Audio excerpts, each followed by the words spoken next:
नमस्कार. Yes news महाराष्ट्रामध्ये आपल्या सर्वांचे स्वागत.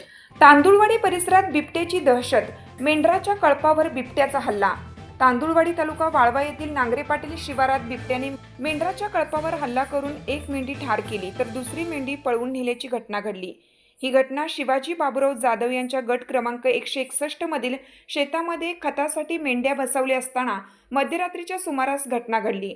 या घटनेतील मेंढ्या या तांदुळवाडी येथील रेश्मा तानाजी कांबळे यांच्या असल्याची माहिती समोर आली आहे.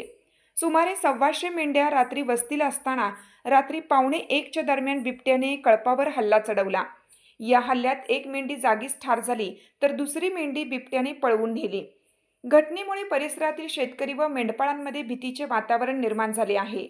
सदर घटनेची माहिती मिळताच यशवंत क्रांती संघटनेचे अध्यक्ष संजय वाघमोडे पेठ वडगाव, बिरू अणुसे शाखा अध्यक्ष बुवाची वठार, पशुवैद्यकीय अधिकारी डॉक्टर कपिल खंडागळे, वनरक्षक विशाल डुबल, वनसेवक विक्रम टिबे तसेच शिवाजी खोत यांनी घटनास्थळी भेट देऊन पंचनामा केला असला तरी सदर मेंढपाळाचे झालेले आर्थिक नुकसान भरपाई वन विभागाकडून किंवा शासनाकडून मिळावी अशी अपेक्षा मेंढपाळ व शेतकरी वर्गातून होत आहे.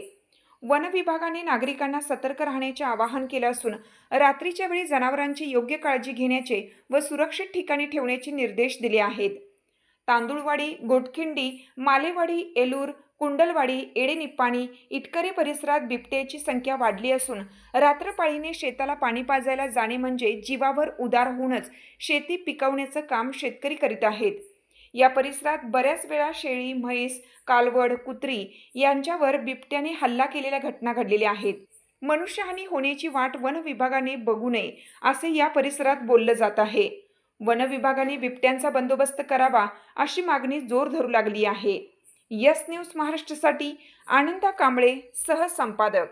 मी रेश्मा तानाजी कांबळे, राहणार तांदुळवाडी. शिवाजी मगदूम यांच्या रानात आमची मेंढरं बसायला होती. रात्री बिबट्याने आमच्या मेंढरावर हल्ला केला.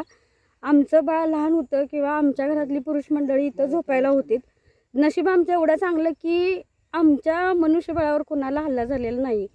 तर बिबट्यांचा काहीतरी बंदोबस्त करावा अशी माझी विनंती आहे कळकळीची. कारण ते पण शेवटी एक जीवित प्राणी आहे, त्याला पण अन्नाची गरज आहे. त्या अन्नाच्या नादात ते इकडे तिकडे भटकू शकते. त्याला अन्न न मिळाल्यामुळे ते कुणावर पण हल्ला करू शकते.